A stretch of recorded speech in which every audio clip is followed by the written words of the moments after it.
This is turning your defroster on and letting all the frost be removed from the windshield so that you can see clearly and get that true focus of what He is trying to show you and guide you to, which is your life of freedom and joy, your life of purpose and fulfillment, not this frosted over, mediocre, less than sickness. Okay, my name is Sonja Foster. I'm from Covington, Georgia. Lived there for about 11 or 12 years now. So the church that we go to is Loganville Church of God. And a couple that had moved from Colorado that we met there had been to Be in Health. And they really encouraged us to come. And so I came last year with my stepmother, and then my husband, through talking to her, decided he would come with me this year. A lot of emotional issues, the rejection and the unloving, the guilt and the shame and the self-pity. Didn't even realize how much self-pity till I got here this time. And so just dealing with a lot of stuff like that. Issues with mostly with my mother. But then coming here, you start seeing the generational things that are actually coming from both sides of the family. It's not just between me and her, it's between lifelong things that you didn't even realize. My mother had just died of cancer that August, and I'd been told about this before that happened.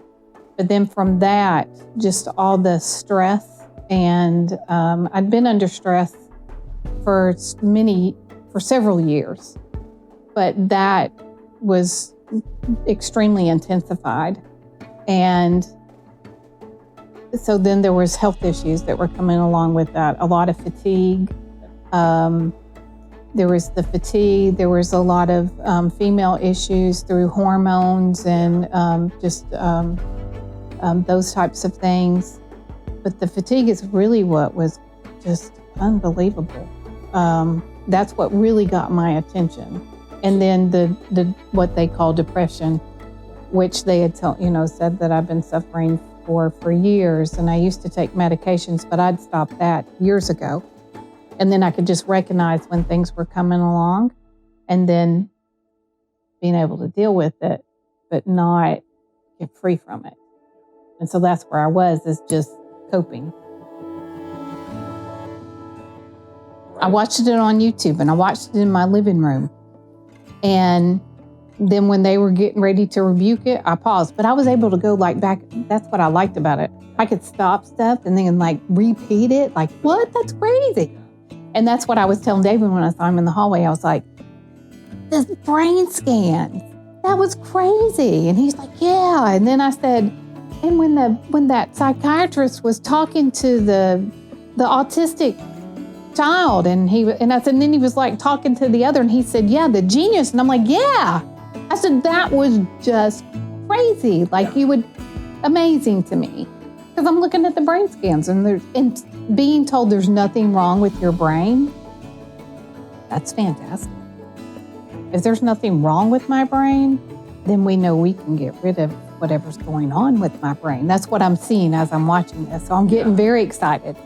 And so then when they were getting ready to do the rebuking and, he had you stand up, paused my tablet and I stood up and I got myself ready and I started playing it again, and we took care of rebuking that.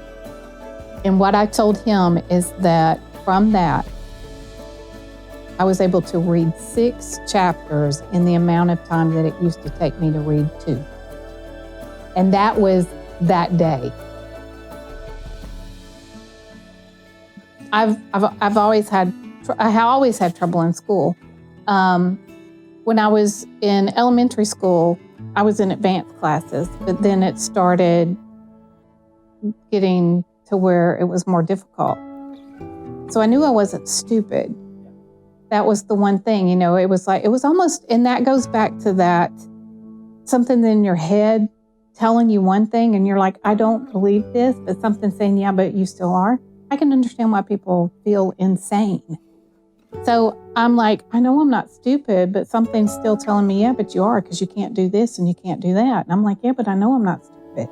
But you are, because you can't do this and you can't do that. I got tested when I was 28 years old.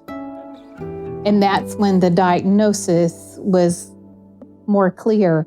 But even then, a few years later, maybe 10 years after that, I was looking at going to school or something, and I needed to get that documentation. And then they were saying that was inconclusive. Well, it was inconclusive because I'm not dyslexic.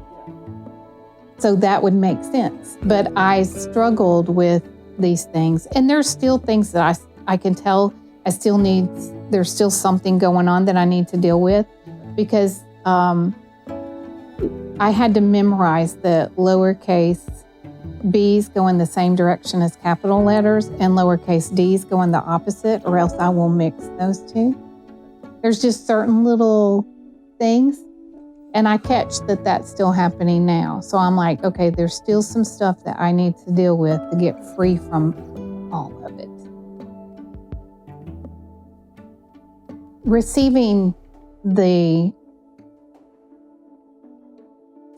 train of thought, not by works, but just allowing God to feed you more and to show you things, allowing you to see things that you've seen skewed, and then taking the film away so that you can see clearly. That's what this is. This is turning your defroster on and letting all the frost be removed from the windshield so that you can see clearly and get that true focus of what He is trying to show you and guide you to, which is your life of freedom and joy, your life of purpose and fulfillment, not this frosted over, mediocre, less than sickness.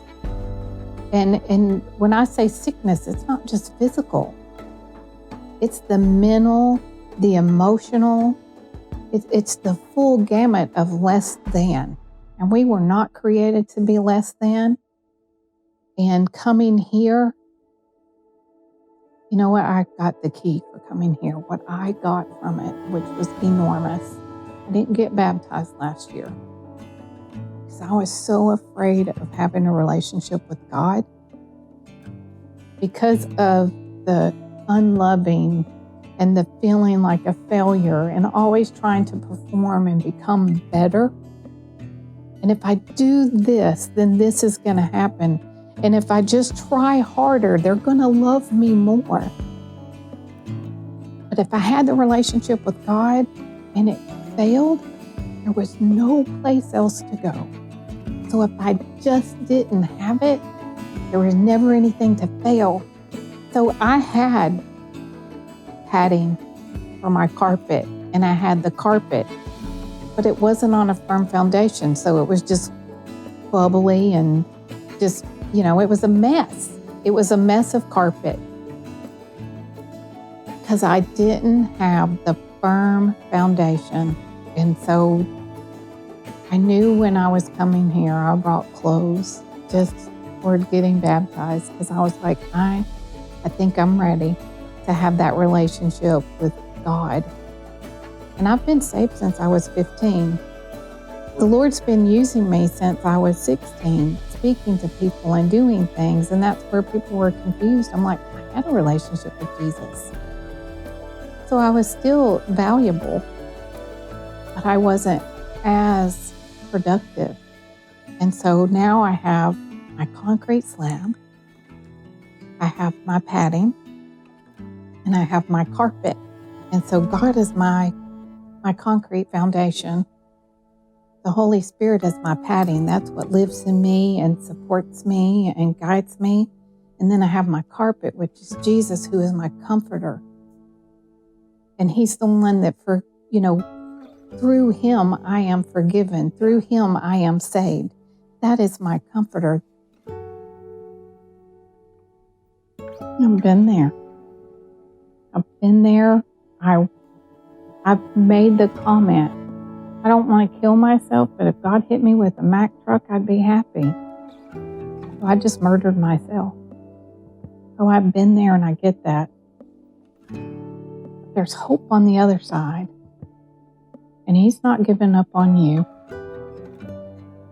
And even if you don't know Him, He's not giving up on you. He's holding out His hand, saying, take my hand and let me fight the fight for you. Because I'm the only one that can fight the fight for you. You're not going to be able to shut the gate to hell. I can. You have to trust in me. If you will do this, trust in me. That's it. If you will trust in me, I will take care of all the rest. You don't have to work and struggle for it. You just lay it at my feet, and I got it.